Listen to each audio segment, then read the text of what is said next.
usually the first thing I'll do is just write the absolute joke-free version of it as fast as I can, just so because it's rewriting is so much easier than writing. Like the blank page is the scariest part. And then we take that joke-free version and put it on television. And you're welcome, America. Welcome to the How I Met Your Mother podcast for the episode entitled The Naked Truth. This is the second episode of the 7th season and the 138th episode of the series. My name is Alec Lev, and we're coming to you from the offices of How I Met Your Mother here at 20th Century Fox Studios in Los Angeles, California. You can follow us on Twitter at Himium Podcast, where we'll announce upcoming guests and where you can submit your questions and comments. We've selected a few questions from our Twitter followers, and you'll hear them on the show today. The voice you heard at the top was series co-creator Carter Bays. This week I sat down with Carter and the writer of The Naked Truth, Stephen Lloyd. So Carter and Stephen, welcome to the podcast. Thank you, nice to be here. Thank you, Alec. Good to be here. Carter, let's start out with a quick review of where we are. Can you remind our listeners and viewers where we left off at the end of season 6? Okay. Season 6 ended with a couple big events in the final episode 24, entitled Challenge Accepted. We left off. Barney had over the course of season 6, he had gone through this life-changing experience of meeting his dad and or becoming acquainted with his dad, who he knew he had already met him, but discovering that this character Jerry is his father, and in doing that, he sort of also took a look at himself and figured out sort of came to terms with what makes him Barney, what makes him the lovable cad that he is. And I think he's starting to realize maybe it's time for something a little more than just one night stands. So we sort of left off around the time of that epiphany for Barney. And coincidentally, that's when he ran into Nora, who was a girl that he dated briefly last season, and he's rekindled his feelings for her. So we are kicking off We're picking up on Barney's hunt for Nora, and Barney trying to get Nora back. At the same time, Robin, Barney's old friend and former girlfriend, is starting to realize that that she may have feelings for Barney, and a little love triangle is forming as a result. So that's kind of where we are with Barney and Robin. Ted blew up a building at the end of season 6, and now he broke up with Zoe, so now he's a free agent again. He's sort of jump-starting the search for love, and Marshall and Lily are having a baby, as we just announced, and so this season is kind of going to be their journey towards parenthood. Now, when we sat down for our first podcast last season, you and your co-creator Craig Thomas said that your vision of the season was one of romantic New York, which was expressed in Ted and Zoe's romance, in the look at the buildings and the architecture, and I guess which ended with everything exploding. But did the season match your vision of what it would be? It did. I was very very happy with how it turned out, actually. It really was, this last season more than ever before, really felt about like we kind of wrote a theme up on the board and said, put a theme up on the wall and said, that's what this season is about. The season was, looking back on it, I think we thoroughly explored loss and change and the idea that all things must pass, all things must move on in order to make way for new things. We kind of, I think last season was kind of an ongoing kind of riff on that melody, so to speak. Speaking of melodies, you said that you had been listening to All Things Must Pass. Yeah, that was the big that was a big influence. We at one point had talked about trying to end the season with the All Things Must Pass, the George Harrison album.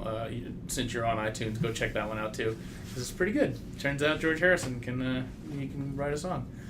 But that album was very influential because it was him also, that it deals with all of those same issues, the idea of things fading away and new things being created. And we started the season with the Ballad of Sir Frankie Crisp off of that album, and we actually had talked about ending the season with the shot of the Arcadian blowing up. We were gonna set that to to All Things Must Pass, the title track, which is such a beautiful song. But actually, it worked better with Frankie Crisp, so we went with that one instead. Were you listening to music before season 7? Do you have anything that's influencing this? I wouldn't say so much. There's certainly not as much of a totem album as we had last year.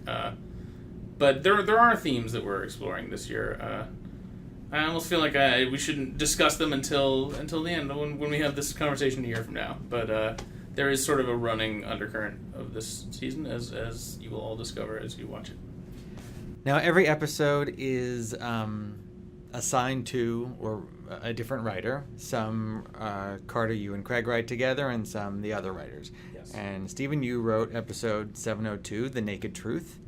First, I want to know about that process. About how is the script assigned to you? Why this script? It's relatively arbitrary. I mean, the I don't think people who don't work in television realize quite how collaborative the process is, and even from the inception of a story, you have half the staff, or sometimes on some shows the entire staff. In our case, we usually divide up half the staff, pitching out ideas for a few days in a row before a writer is even assigned. Often, that was certainly the case in this. And people throw out this funny idea, and either Carter or Craig is at the board, sort of sifting through that discussion and writing a story on the board, and then once it seems like it's formed enough that somebody can go off with an outline, they usually turn to a writer and say, do you want to write this up? And at that point the writer thinks, holy shit, I probably should have been paying more attention during those last 3 days, but says, yeah, sure, absolutely, and then takes the notes from the room's discussions over the past few days and hammers out an outline, which then goes back to either Carter and Craig, who's ever manning that particular episode, who then edits it till it's in shape to give to the outline, to give to the studio or the network, then comes back to the writer, who then writes the first of a couple drafts, which then go off to the room, and then they take their piece. So it's a very collaborative process, and it is assigned. Usually, sometimes it's assigned because a writer had the kernel of an idea for the story, but sometimes it's just assigned because somebody's sort of up in the batting We're all order. saluting I should point out the salutes when he says kernel of an idea. Yes. Go on. And also, I'm a Marine captain, which most people don't realize.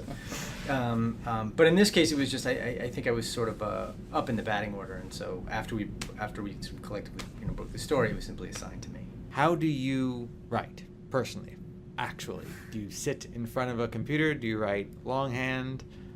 I sit in front of a computer. A lot of people will take a laptop into a cafe. I usually sit at home and spend the first 2 or 3 days whining to my wife and saying, I've forgotten how to do this. I don't know anything. I should just give the money back now. What am I doing? And she rolls her eyes and shuts her door, and then and asks me why I don't write on a laptop in a cafe somewhere where I'm not on there. But then you get into a groove and write it. But I find it easiest to write in my office or at home, not without other people around. Carter, what about you? I kind of do the. I think I was doing the go out to the cafe version until I got married, and then I kind of became a little more of a homebody. I think there was something I was like. I mean, here in LA, and people make fun of them all the time, but there are cafes that are just specifically designed for people to go write their screenplays in, and you go and it's just a sea of laptops. And to be fair, most of them don't have your job. What? But you never know. You never know. I actually ran into. I remember I was at one of these places, and I ran into Danny Strong, the actor who has been on our show, and I said, "Oh, Danny, what are you doing?" He was working on his little script. This was like a few years ago, and it was like, "Oh, I'm just writing this thing about the 2000 election." I was like, "All right, keep it up. Good for you, kid." He wins an Emmy for it, and it was an awesome, great movie, and it was very cool to have, I don't know, been sitting near him while he was working on it. But and yeah, I think I weirdly see the appeal in like the kind of because it's so lonely writing. It's so lonely, and you just feel like such a jerk taking a paycheck for what you just know is absolute shit. And so it's nice being around other people who are also sitting there feeling that way. So yeah, that's kind of I as far as like the actual process, like I usually the first thing I'll do is just write the absolute joke-free version of it as fast as I can, just so because it's rewriting is so much easier than writing. Like the blank page is the scariest part. And then we take that joke-free version and put it on television. You're welcome, America. For this episode, when did you know that Martin Short would be part of the cast? I heard he was that they were sort of pursuing him, I think, between the first and the second draft. But I think between the first and the second draft, what I heard was he was being considered for the role, but then it didn't look like he was going to be available. So I didn't find he was actually going to be doing it until after the second draft came in. And once you know that he is coming, does that influence the style of that character's dialogue? It does. Mostly because if you have an actor like that, you really want to you want to pump up the part a little bit more. Usually, if it's a character that's not one of our normal cast, you don't want to give too much time to that character because you want to service your cast, and you only have 22 minutes roughly to do it. But if you get somebody like Martin Short, you want to spend a little bit more time, and also because that character was going to be recurring. Carter and Craig had discussions about what that character was going to be like in future episodes, and that definitely had an impact on how we collectively rewrote that particular character before we started shooting. Did he bring something to it in the filming that was surprising? Oh, absolutely. I mean, he's hilarious, and he's very funny and a delight to work with. The funniest thing for me that happened, I think we were on the set, and he's obviously a very physical, very big actor, and Carter at one point gave him a note which I don't think he'd ever heard before in his life. But Carter said to him, "I can't believe I'm saying this, but can you do one that's bigger?" And Martin Short actually did a double take and said, "Bigger?" And then he turned and said, "I believe I have that in me." And he went on, and it was definitely bigger. So Carter, I'll ask you, is there a Stephen Lloyd joke? Is there something you see on the page? Steve wrote that one. There is a Stephen Lloyd joke. I mean, Stephen, and we'll start off, Stephen, you'll not meet a person with a bigger heart, not meet a more affable, sweet-natured, wonderful guy. Just a great friend. We've known each other for many years. True. A Stephen Lloyd joke, I think, has two things. It's beautifully crafted, just poetically crafted. Stephen's grasp of language is superb. His vocabulary is unbelievable, and it's also black as coal in tone and absolutely lacking in any sort of hope or happiness. Basically, it's a beautifully written joke, and there's always a body count. There's always casualties in a Stephen Lloyd joke. People die in Stephen Lloyd jokes. It's just a running theme. My favorite joke that I think he's ever written was actually for, and I'll ask Stephen to tell the joke. It was an episode. It was the first episode you wrote of the series. I think it was season 2, the brunch episode. Oh. It was Robin talking to Ted's mom, trying to convince Ted's mom that she'd be a good genetic match for Ted. She has good genes. She's trying to explain, like, you should love me because I have good genes, and she says, basically the gist of it, I think, was Robin says, everybody in my family has had like, perfect teeth, been perfect genetically. One of my uncles was schizophrenic, but even he had perfect vision. Sadly, as it turns out, for the people around the bell tower he was in, but it was something like that. I think I just. So, of course, Stephen, is there a Carter Bays joke?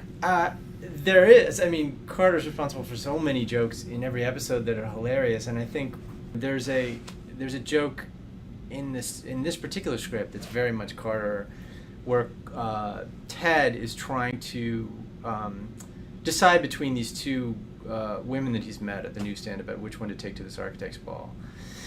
And he says, you know what, I just can't decide. I need more information. You know what that means, gang?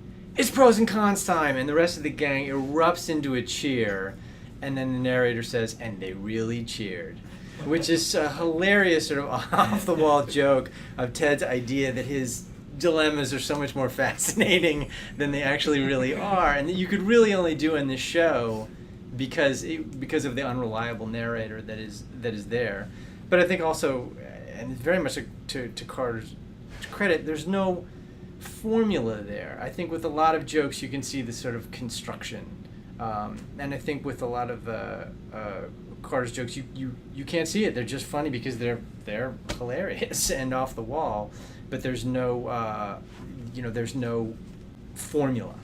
There's no visible construction, and I always admire that about the 100 jokes that he pitches every week that are in the script.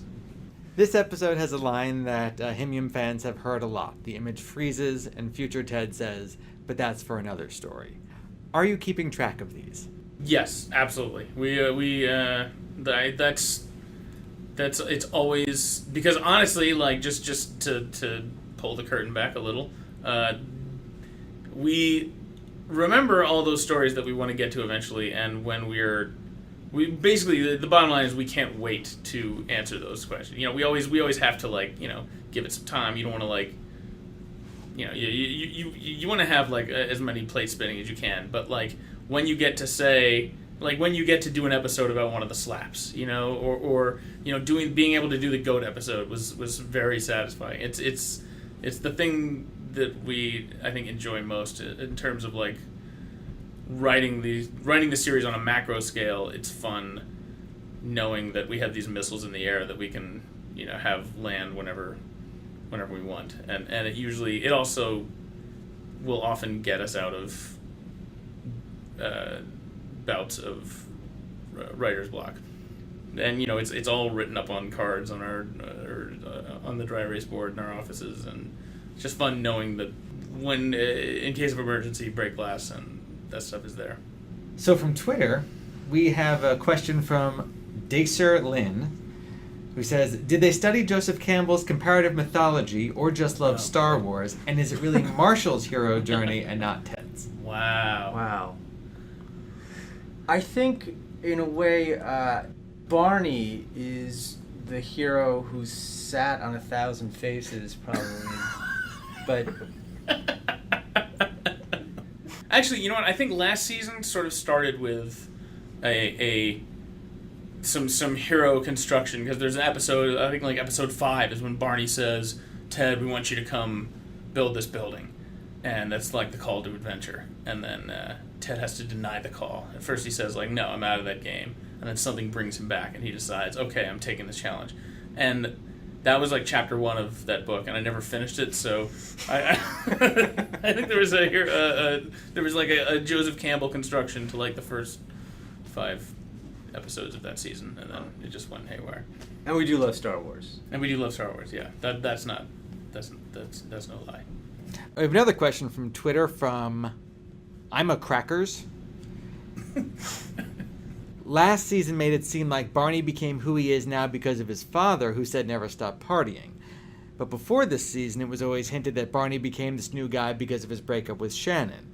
If it wasn't for Shannon, Barney might still be a hippie. Would you care to comment? I can comment on that. I'll say 2 things about that, and we try not to, the way a lawyer can't comment on a case that they're currently prosecuting. I can't comment on storylines that may or may not still be unresolved and hanging out there. I'll just say 2 things. First of all, and Alec, we went to Wesleyan. Hippies can be sleazy players also. We know this. I mean, this confirmed. He's not, just because he had long hair and a ponytail doesn't mean he wasn't exactly the way he is now. And also, we should point out that we only heard Barney's side of that story. So we don't really know what was really going on in Barney's hippie years. just leave it at that. All right. Thank you two for joining us. So thank you, guys. Thanks for joining us for this week's podcast. You can follow us on Twitter at Himium Podcast, where we will announce upcoming guests and where you can submit your thoughts and questions.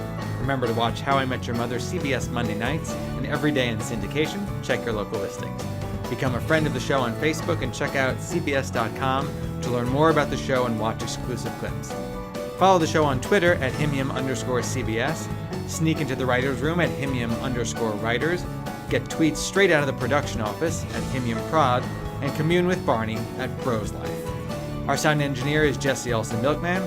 My name is Alec Lev, and thanks for listening.